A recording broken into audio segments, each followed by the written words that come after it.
You're watching BCTV. We're all about Branford.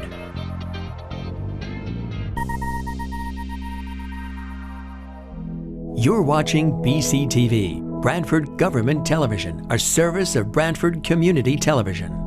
This program is brought to you in part through the support of the town of Branford. Good evening, everyone. I'd like to call to order the regular meeting of the Branford Police Commissioners for Monday, November 13th. It is 5:30 p.m. Everyone is in attendance, all the commissioners. Approval of minutes. May I have a motion, if there are no questions, to approve the minutes for the special meeting from September 21st, 2023? I'll make a motion. Second? All in favor? Aye. Alrighty. There was a regular meeting on Monday, October 9th, 2023. May I have a motion to approve those minutes, please? I'll make a motion. Second. Second. All in favor? Aye. All right. Report of the chief, please. All right, good evening, everyone. As far as this month's report, some of the highlights. For this reporting period, you're gonna see that the motor vehicle deaths have leveled off. Unfortunately, the next report that you receive in the coming months will not show that. We've had another uptick in stolen motor vehicles. We had some down in Pine Orchard, Stony Creek, couple of recovered vehicles. One was stolen out of Hamden, it was recovered.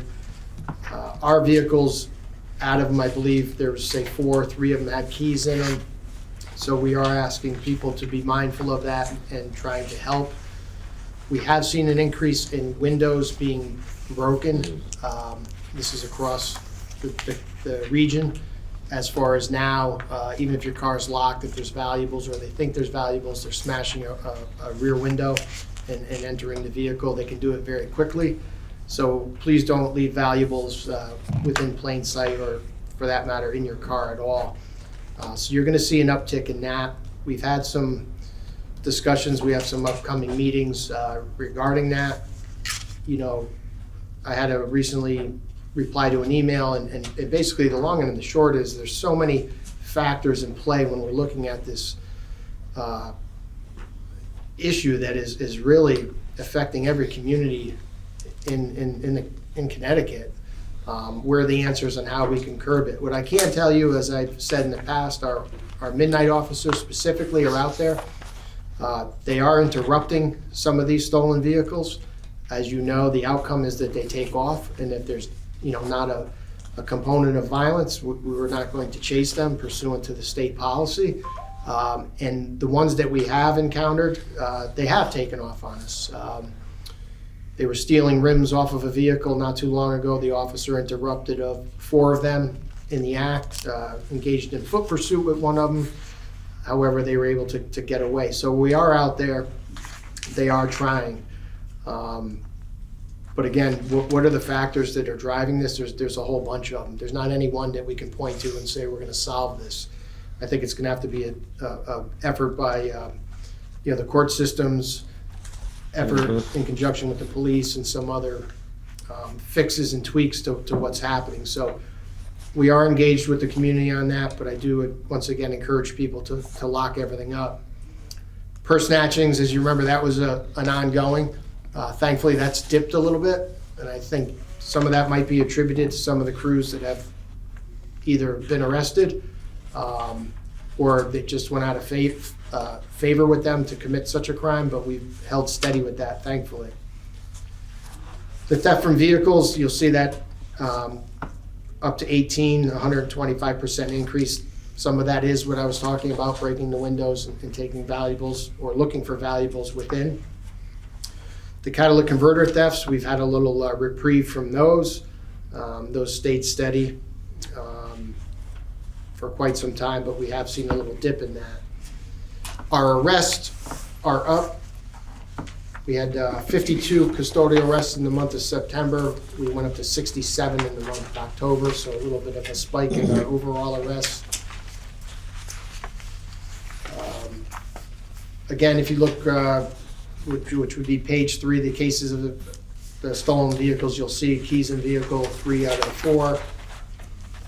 We did have one residential burglary on Millwood that is being investigated by the detectives, and we believe that they were specifically targeted due to the business that they're in. So that one was kind of an outlier. Traffic enforcement, kind of a busy October. Infractions were up 55% to 62. Total motor vehicle stops were pretty much steady at 122. And our accidents, September was busy at 68. We dropped down to 51. You know, what caused that? I don't know. Normally, North Main and Cedar is our biggest generator. People not paying attention, rear-ending cars. That's the biggest one. So that and you know, basically some of the other ways what we see contributing to some of the accidents are really those main areas, North Main and Cedar, and down on Commercial and West Main Street and stuff. So that's good news. I also want to go into a few things under the report. One is some recent drug investigations. While I can't necessarily go into specifics, as you know, we have a new officer down at the DA task force working with our detectives. They engaged in a couple of recent drug investigations. Some of them are ongoing, but they did work hand in hand with several other departments and made an arrest related to a drug transaction that was occurring in Branford that morning.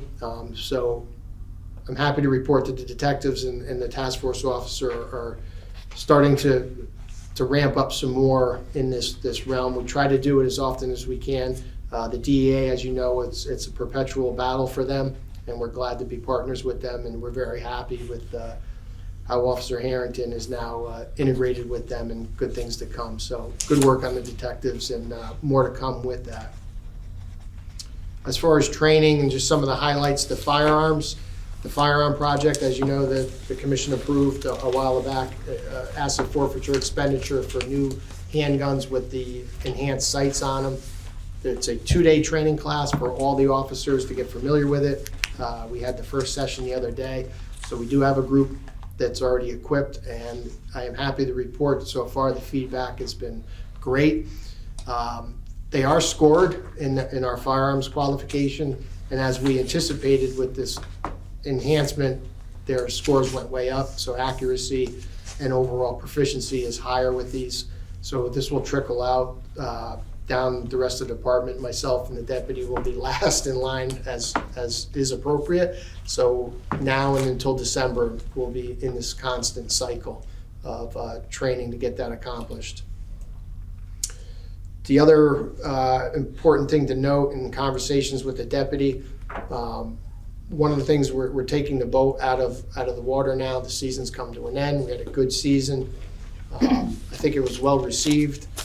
We had a lot of hours out there. Unfortunately, the boat is aging, and the deputy has worked with I'll say a local company or someone who has the endorsements to conduct a boat survey. What that report will come back and tell us is basically the deficiencies of the boat, what the lifespan is, what needs to be repaired, what's the priority of those repair, and just giving us an overall assessment of the condition of the boat. So, fingers crossed on that one. It is well maintained. However, this will be a deep dive into the boat and provide a better picture. So I'll have more to report back to the commission on that. And that could have obviously a money. Yeah, so isn't it sometimes maybe because of the age of the boat, isn't it better to look at maybe replacing it? Some of the costs, you're throwing money into an older vessel. So that's what this insurance survey will tell us. It hasn't been done for several years, so it'll tell us areas of concern within the vessel. And may, that cost analysis will be done to say, this is worth replacing or worth repairing or. And along that, I'm just going to give you a quick overview. We are coming up on December. We start looking at the next request for the next fiscal year for the budget. Some of the things that are on our radar and some of the things that we're diving into right now is an overall looking at our staffing. We are hoping to get back to the table with the union. They are without a contract right now. Within that, we are in discussions of looking at scheduling and changes in scheduling to a more, for lack of a better word, a more industry standard schedule. There is some benefits switching the schedule, so that would give us a little more even distribution of our officers in patrol and how many are assigned at specific days of the week and how that rotates. The scheduling in and of itself is really complex. There's a lot of variables and different things to look at. So we are engaged. Hopefully we'll be engaged with them relatively soon to look at that. With that said, one of the things that we were holding off on with asking for additional staff or additional cops was, can we trend out if we switch our schedule? Can we realize some efficiencies there and give us a better picture? Unfortunately, I don't think that initial plan is still viable for the basic fact that we did do some analysis of our time on calls, and I think all of you can remember me bringing this up. How many calls we get, what are the calls, how many officers are assigned to that call, and what's the total time on those calls. And what that does is it kind of changes our policing model, because now we don't have the discretionary time to go out and run radar or address some of the lower, I don't say lower, but the quality of life issues that we've heard, whether it's noise or other ordinance things that we just, unfortunately can't get to. Where does this come into play is, a couple nights ago, I looked at the computer screen. It was a busy night. Someone had an identity theft complaint, just an identity theft complaint. They were waiting an hour and 20 minutes for an officer because that night they were extremely busy with domestic disputes and a mental health call. So, when we start looking at time analysis, what we found, and I have a draft that I will hopefully have, in a final report to submit to you that outlines what we're dealing with and the increases, whether it's training, administrative tasks, time on calls, and that picture is very clear that we do need to ask for some additional officers. At this point, it looks like my proposal is going to be for 2 officers for the next fiscal year. I understand the budget process. I understand that there's many levels of approvals. I think we'll be well suited to make this request, and we'll see what the outcome is for that. But just to give you a heads up, I'll have more for you in the near future, because December is when we start kind of putting everything together. With that said, we are also, what made me think was that one of the Board of Finance meetings, one of the board members said, well, Chief, you're never full staff, so how do you know that you need new people? It's actually, a great statement, because if you look at where we are, we're allocated for 52. But today, we're not operating anywhere near 52. As you know, we have 4 in the police academy. So there's 4. We have 1 officer on maternity leave, 1 officer on long-term comp, and we always normally average 1 officer on maternity and or comp at all times. That's just the way it goes. The time it takes us to hire someone, get them going, get them to be independent, be on their road, and have an impact on our schedule, it takes about a year to 14 months. So even if we had our 52 bodies, can we meet the demands? We can't even get to the 52. So by asking for 2 additional, basically all that's going to do is get us to close to the 52 that we want to be, but on the budget, it'll be 54 to give us that payroll to have the people, but we won't physically have the 54 bodies. And when we look at the age of our officers and who can retire, we have roughly 12 active members right now. I believe it's 12, Jen. 12 that they're eligible or that could leave for a multitude of reasons. So we believe we're always going to be in this cycle for quite some time. So that's another reason why of the ask for this. So more to come on that. We have a pretty detailed report that once it's in a final, we'll get it to you.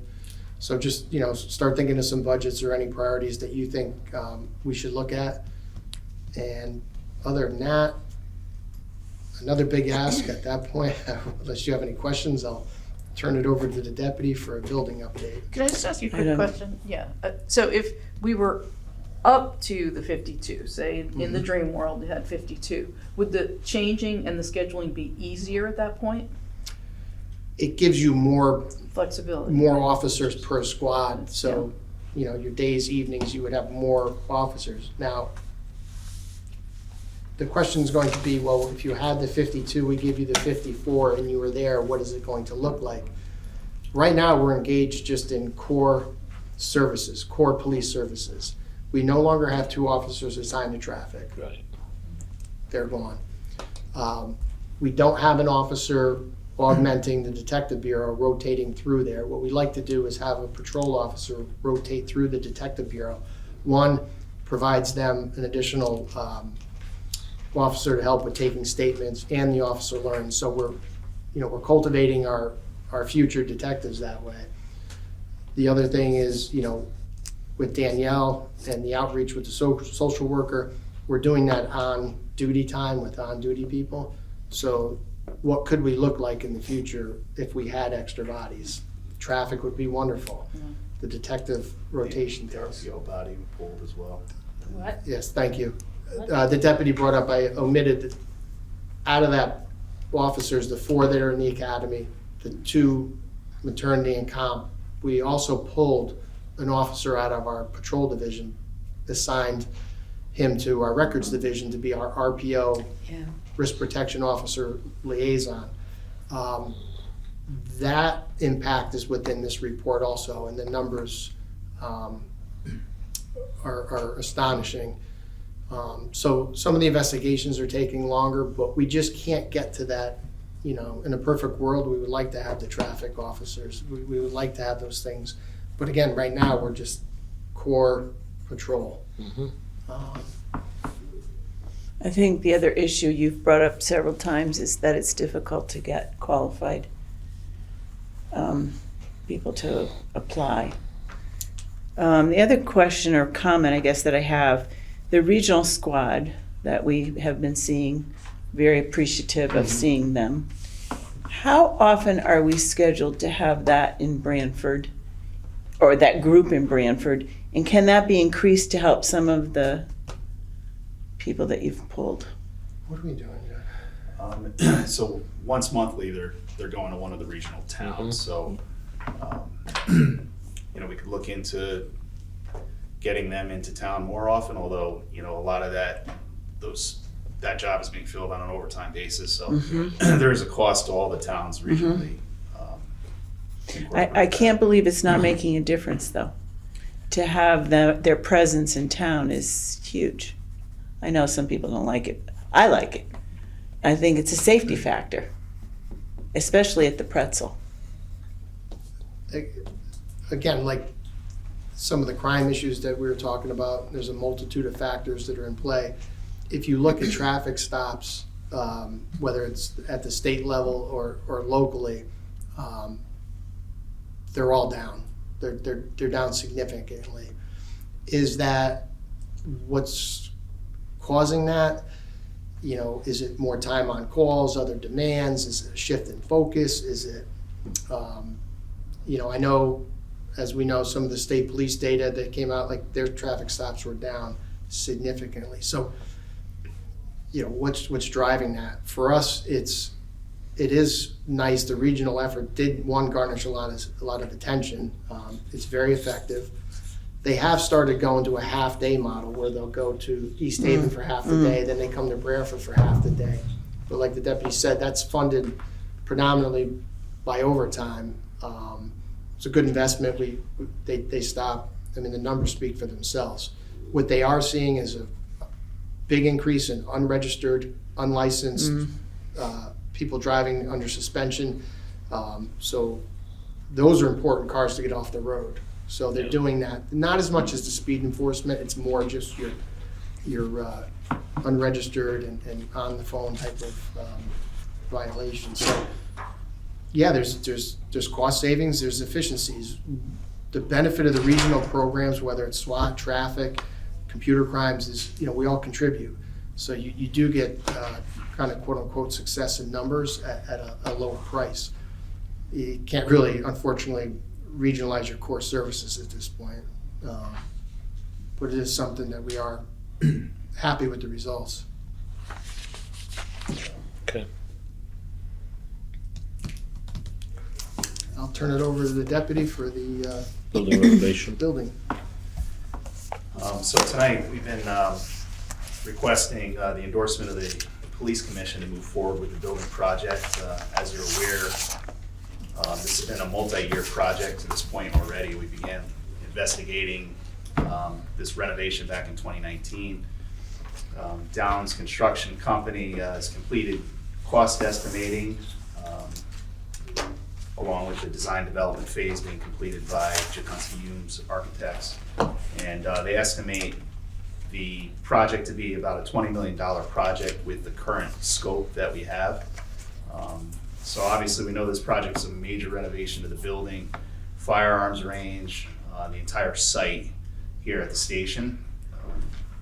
So when we started this project, our focus was to rectify the major issues within the building and address the future needs of the agency.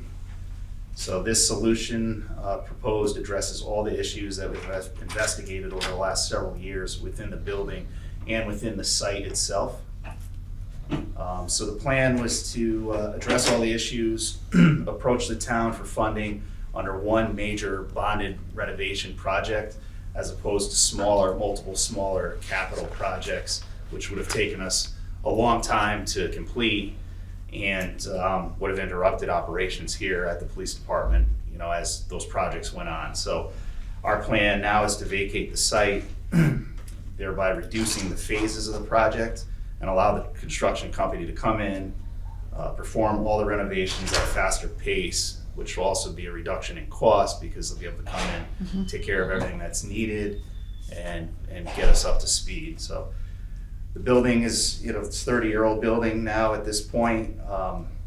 The major fixes, as we've discussed in the past, are excessive lower level moisture that we have downstairs in the lower level. That was learned that was a problem early on after commissioning of the building back in the 90s, but additionally, flooding has increased downstairs during heavy major rains, so water is getting in there, and it's a major problem that needs to be rectified.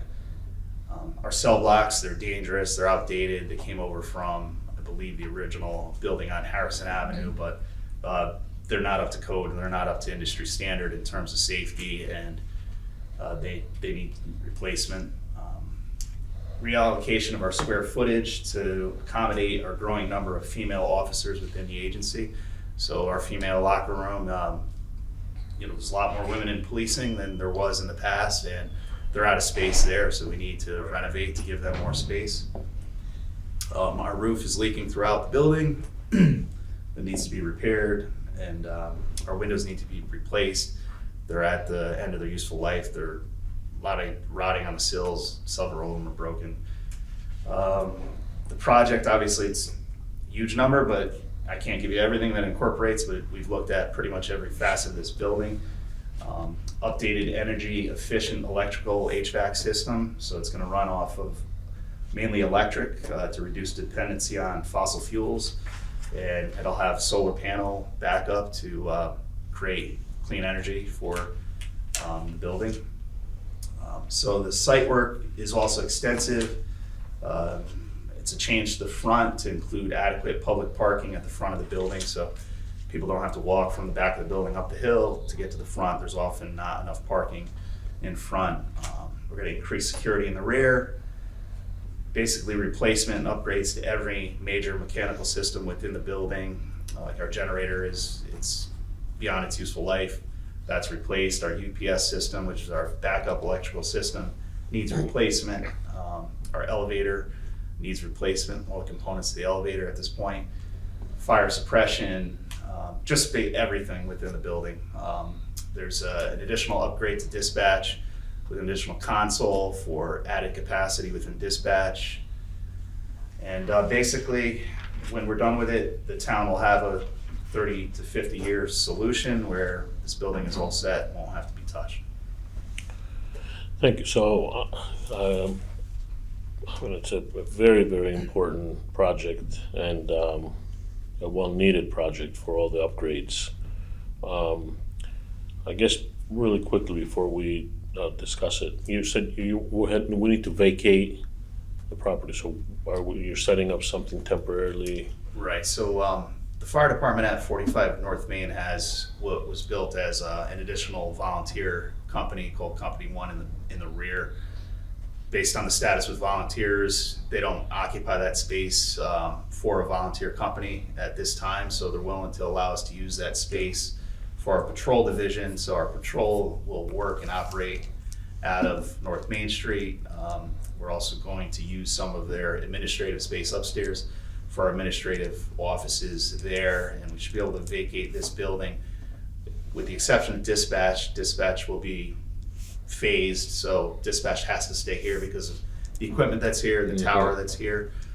So they'll be phased when they're working on dispatch. Dispatch will move here, and vice versa. Within the building. Right, but we will have an officer here at this building to maintain security at all times and to answer to the public, because we'll still be open to the public here at the building.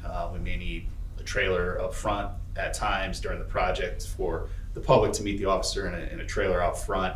And we may dispatch more units to people's homes to take complaints, as opposed to walking into the station, so that may be necessary, but we can get through that. If all goes well once the renovations begin, are we looking at 8 months, a year?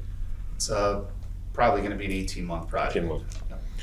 So you have a question that I wanted to, or you want to have a question first? Because I would like to request a motion. Yeah, I do.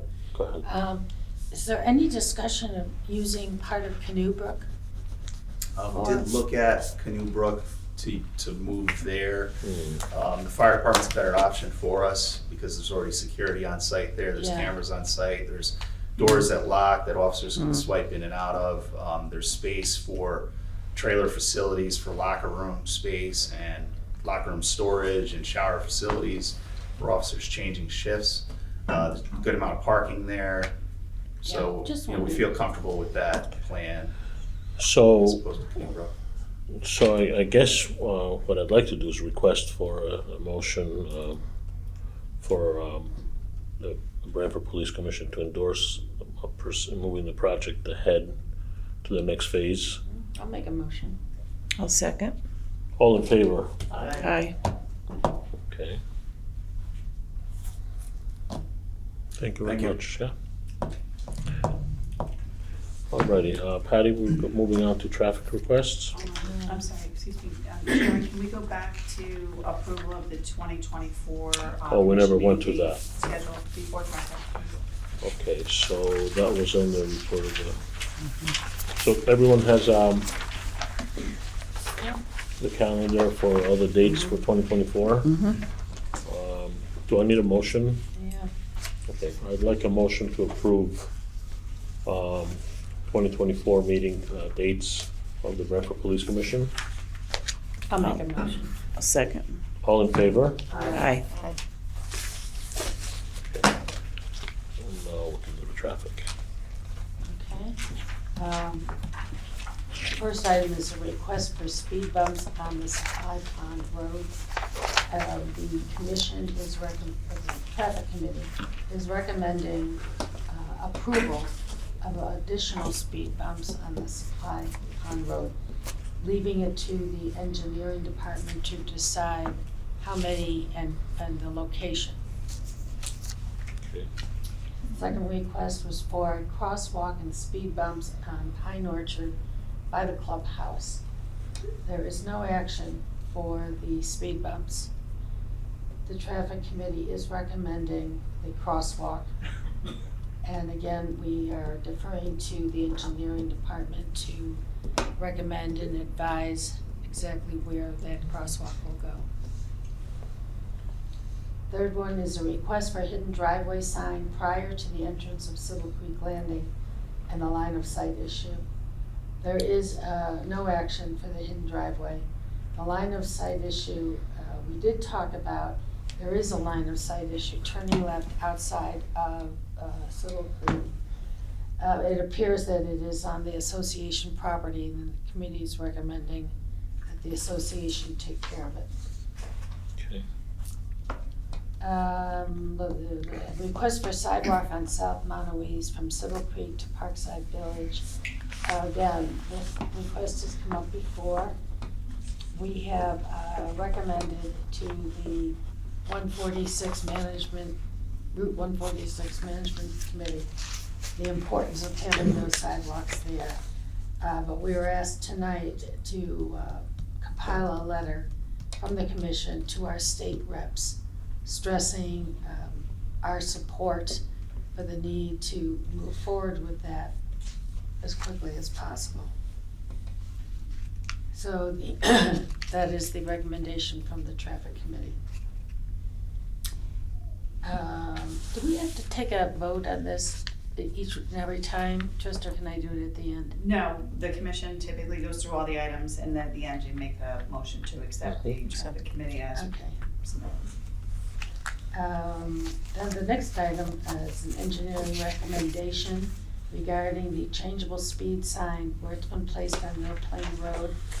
We requested engineering to take a look at it, and their recommendation is to move the curb sign in front of or relocate the curb sign. And if we are recommending that we leave it up to engineering to decide again the location and the timing of that.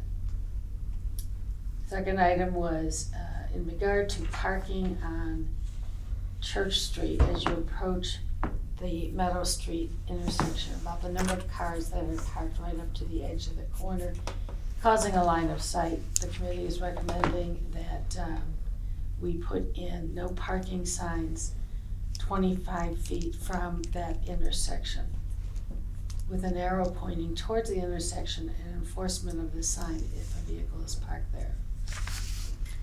Is there a recommendation, a motion to refer these recommendations to the commission? I'll second. All in favor? Aye. Good, thank you, Patty. Report of the chair, I don't really just have much except to remind you holiday season is approaching. There'll be a lot of people out shopping, parking in parking lots. Just to stay vigilant, lock your valuables, or do not even keep valuables in the car, whether they're seen or not. It's usually a time that I would think would have an increase in crime due to that. So just stay safe, lock your cars at home, and happy Thanksgiving to everyone for next week. Thank you. Thank you. Citizen comments. I got two. you Hi, go. everybody. It's been about 8 months. Good to see you again. It's been that long. It's been that long. Yeah. Yeah, I like the new room though. Very exciting. So I have a quick question for Chief Mulhern about staffing. So if I'm interpreting this correctly, I think what Branford PD needs is money. They need money to staff two new officers. Is that okay? Do you think that might even be a modest ask for only two, given that there's 52? So the numbers that you said were usually like there's one off on leave, like the comp leave, and then one pregnant, and then it takes 14 months to get someone up to speed. I'm just thinking I always ask things modestly too, so I'm just wondering if it's. So I would answer that question for the Oh, chief. okay. Yeah, it's really his ask. I'd say it is modest, and to be honest with you, it should be probably significantly greater than that. And what we want to get at, what we have to get at, is a 5-car minimum. That's where we need to be within this agency. The chief's known that since he got here. I've known that my entire career. We've worked with a 4-car minimum for the last 24 years that I've been here. So what that'll leave at times when there's not enough staffing, or when we're at a 4-car minimum by union contract, is sometimes there's 4 cars on the road and 1 supervisor within this building possibly watching a prisoner. So you get 2 domestic violence, and you know, that's it. You're very busy. You jump call to call. So that's where we need to start. But you know, the extra bodies will help get us to, you know, staffing where we can get to 5 cars with a change in the schedule as well. So we need, that's a place to start with that. And then my other question is actually for you, Chief Ops. You mentioned that you're working on like a new locker room in the building plan for women. Is there a plan for like a breast pumping or breast? So we have that now. I don't know what it's called because I wasn't working when I had to do that, but I don't know what those rooms are called. But right, we have a facility for that now. You do? Okay. We do have that. All right. Does it need to be like? No, it meets all the standards for accommodations. All right. Great. Thank you. Thank you. Can I have a motion to adjourn? I'll make a motion. Second. All in favor? Aye. Thank you, everyone. This program was brought to you in part through the support of the Town of Branford. Watch town meetings and other videos on demand at BranfordTV.org.